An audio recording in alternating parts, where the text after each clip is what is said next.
Hey everybody, it's Party Elite, and today we're looking back on the Warhammer Chaosbane Beta that just came to a close. Before I dive in, I want to thank the developers for giving me access to the beta so that I could play it and cover it on the channel. Now, since this was a beta, this video shouldn't be considered a review in any way, shape, or form.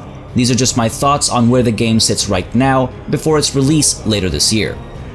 Warhammer Chaosbane is a hack and slash or an ARPG similar to the Diablo games set in the Warhammer fantasy universe. You pick one of 4 characters, each falling into a standard archetype of the genre, and then you play alone or with friends through a story with some alternate game modes available that let you go hunting after more loot, seek out boss battles, and things like that.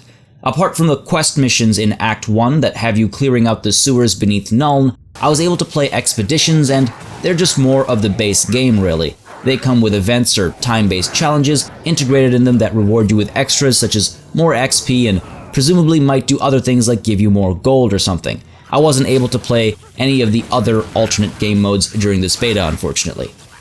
They are a little harder than story levels, these expeditions, at least when I played one early on as a high elf, and they do pit you against enemies above your current level in the story, so that's a nice way to get a challenge, but it does concern me if the game has a need for grind or just the option for it. The former is not fun. The latter adds longevity to a game's life. It's too early to tell though. Now, like I said, the other modes weren't available in the beta, but they have been hinted at, and those sound like excellent ways to add meat to the game. The multiplayer can also be fun as the different characters harmonize and synergize to create interesting moments and hopefully complementary approaches that work nicely together. The game itself looks absolutely gorgeous. That's the first thing that stands out. The environment art is gorgeous, the visual effects are gorgeous, and the use of depth of field effects make for environments and scenarios that are really great to look at. The lighting engine is also solid, the animations are pretty good, and the few massive beasts we find ourselves up against in the beta are very impressive indeed. They look and feel great.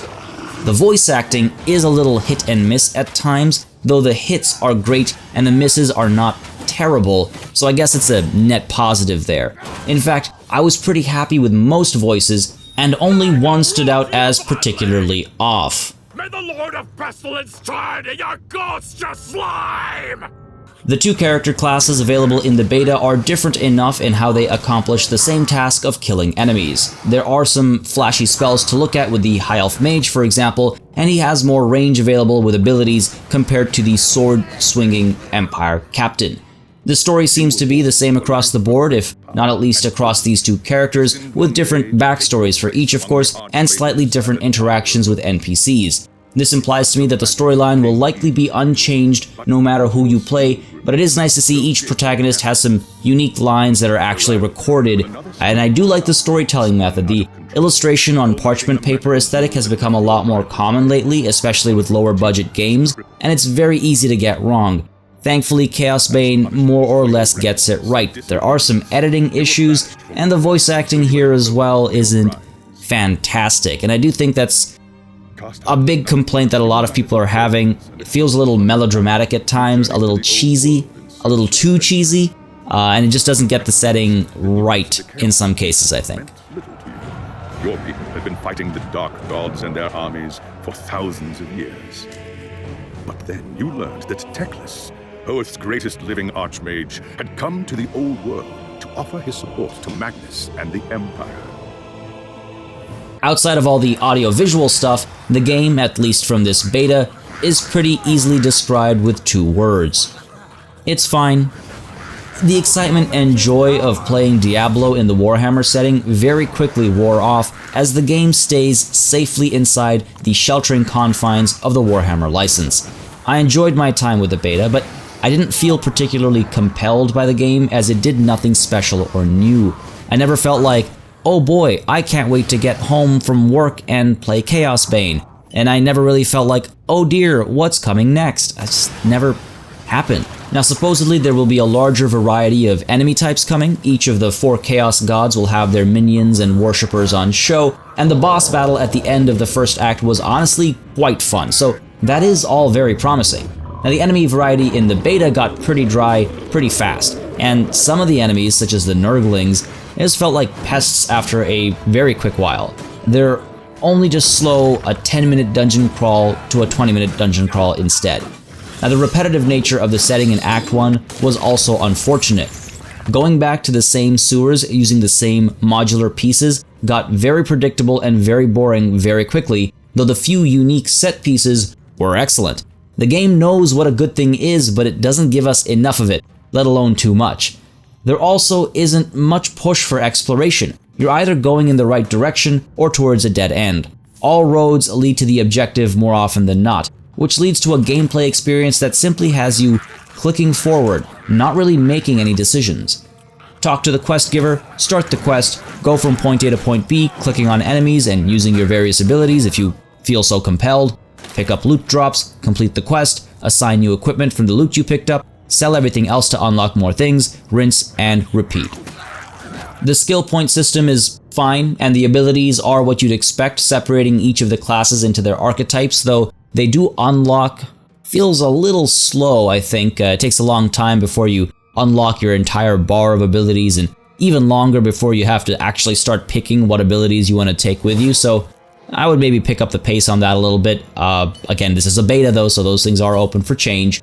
The loot drops, they're fine as well. There's no way to organize the loot you get yet though, so I imagine the final build will include a system there.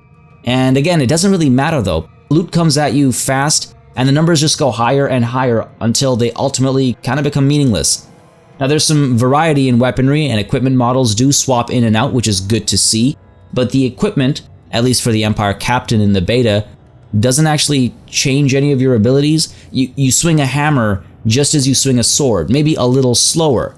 So you've got the Empire Captain that's supposed to close gaps and bash away at the enemies, and you've got the High Elf Mage who's sort of supposed to keep some distance and provide magical assistance, coming in with like some pretty snazzy looking spells and abilities. Now we can guess that the Slayer is maybe less tanky, but maybe has more DPS, and the Wood Elf is a rogue ranger type needing to stay extra far and needs to be able to hit accurately from afar and maybe pierce through multiple enemies if they're running at you in a line. I feel like if I spend enough time thinking about it, I could successfully predict all the movesets and abilities that these characters will have.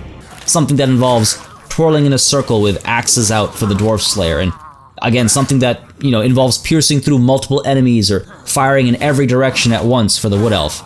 Maybe something about stealth for the Wood Elf as well. I don't know. I like the complicated looking god skill tree though, and you can move down this tree, its various branches, by spending fragments, which is another type of currency that gets dropped by enemies. Now, it's a series of mini upgrades that lead to ability unlocks, and each branch of the tree focuses on a different aspect of the character, more or less. Now again, there's nothing new or fresh here. We've seen it before, but I'm just highlighting that it exists as another way you can influence how a character develops.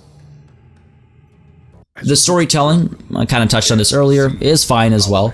The story itself is compelling, I suppose. I find the tales of heresy and demons to be interesting, so that's just my personal bias. However, the way it's told didn't really hook me in. I didn't really get curious about what's next. In fact, some character decisions are downright foolish. Why are you sending an Empire Captain into the sewers that you know are full of Nurgle worshippers? Teclis, why? Why? Just doesn't make sense, and that breaks my immersion. Now, the thing is though, the biggest problem is that the game is so busy being a Warhammer game that it forgets to be a good game. Now granted, there are more acts that aren't accessible in the beta, but if the first act, which is the hook, that's the hook that's supposed to get me excited for the rest of the game, if that first act makes me feel like the game is repetitive and isn't doing anything new mechanically or technically within the first 4 or so hours of playing, then why would I want to play through the rest of the game? Maybe I'm being a little harsh, but it's not like I'm nitpicking on little bugs like not being able to drag skills over easily or the bad pathfinding. That's because I can see those things being polished and fixed before release. Betas will have technical issues, that's a given, and in my opinion, not really worth raising when there are bigger, all-encompassing problems looming in the air. At a $50 price point, I don't think you're gonna be getting the bang for your buck, not at this point at least. There's a lot of work to be done, and I have faith that this game could be polished to be really fun and really good, but I actually feel like it might not be able to release this year if the developers are planning on making some of these bigger, again, all-encompassing changes, it needs to do something special because I got pretty bored pretty quickly, unfortunately, and I wanted to enjoy the game. I really wanted to enjoy the game, actually. I like ARPGs, I love those Diablo games, I like the Warhammer settings, both fantasy and 40k, so a little disappointed about that.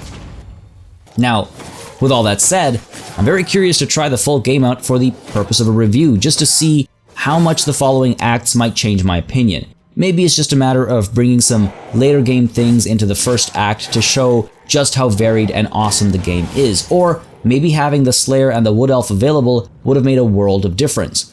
But that's a shot in the dark. The game feels too predictable, too cookie-cutter. It doesn't take risks or surprise me with unique mechanics, and it becomes a case of rinse and repeat far too quickly. New enemies are introduced, feel interesting for the first few encounters, and then just become another thing to click on. Maybe it all changes later. I hope this beta impressions video gives you some insight into my thoughts on Warhammer Chaosbane in its current state. The technical issues are not the real problem here. The problems are much larger. I'll still look to try the full game out on the channel. I look forward to being proven wrong about my initial impressions, of course. As always, a massive thanks goes out to all my channel members and patrons for supporting the channel on a monthly basis. And until next time, thank you all for watching, and cheers.